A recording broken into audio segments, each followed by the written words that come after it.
I pretended to haul a truck full of king crabs and crashed on purpose, but villagers actually showed up with crowbars, ready to loot, thinking it was another free seafood delivery. When I saw them, I wasn't angry. I felt reflective, because 10 years ago, my dad was hauling a truck of pigs when road spikes blew his tires and flipped the truck.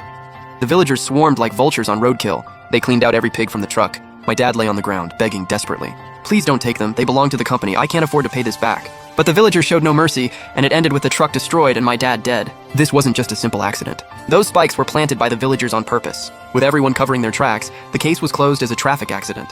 Until 10 years later, I drove a seafood truck toward Black Peak Village, but the villagers didn't know these weren't ordinary king crabs. They were tarantulas I'd spent years breeding. Venomous, but not deadly. I pulled into a rest stop, walked into a small diner and ordered noodles. Then I slammed the invoice on the table. The place was pretty empty. In the corner sat a bald man, actually Zhao Daya's distant cousin. His job was to scout cargo shipments in the area. I pulled out my phone and made a call.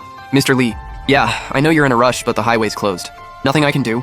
With that rough trucker voice and anxious tone, I said I'd take the back road. But Mr. Lee, that old route's rough. Gonna need extra pay. All right, long as the money's right, I'm rolling. Don't worry, if even one king crab dies, you can dock my pay. That's 800K worth of cargo, I'm more careful than you are. I hung up and scarfed down a few bites of noodles. At checkout, I deliberately dropped the invoice that read King Crabs 800K on the floor, then scrambled to pick it up. That bald guy in the corner, old Liu, locked his eyes on the paper in my hand. I acted like I didn't notice, grabbed the invoice and walked out. After I left, old Liu pulled out his phone right at the door, dialing frantically.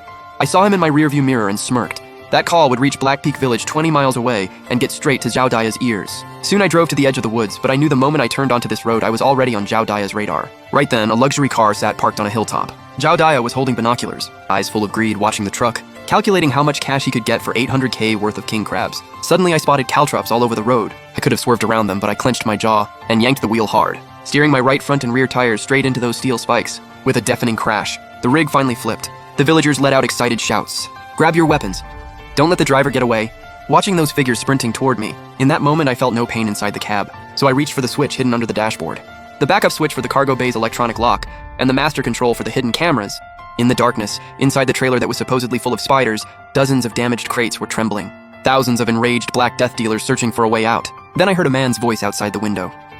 Still alive, huh? This guy was in his 30s with a noticeable blue birthmark on his left cheek. I'd seen him in the files.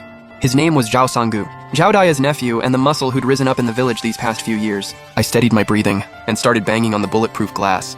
Help me! Zhao Sanggu jumped at the sudden movement. Then his face twisted into an impatient sneer. Save your energy, buddy. No ambulance is getting in here. Just sit tight in there and stay out of the way. Once we unload the cargo, maybe we'll leave you some water. He didn't give a damn if I lived or died. He turned and barked at the crew behind him. What are you all standing around for? Move it. That thing in the back is a reinforced container. Get the tools. At his command, more figures poured out. Some carried burlap sacks, some wielded crowbars. Even a few women showed up with baskets. Their faces showed zero sympathy for the crash, just the frenzy of looters about to divide the spoils. I struggled to lift my right hand. Fumbling around in the hidden compartment under the dashboard, my fingertips touched a cold metal button.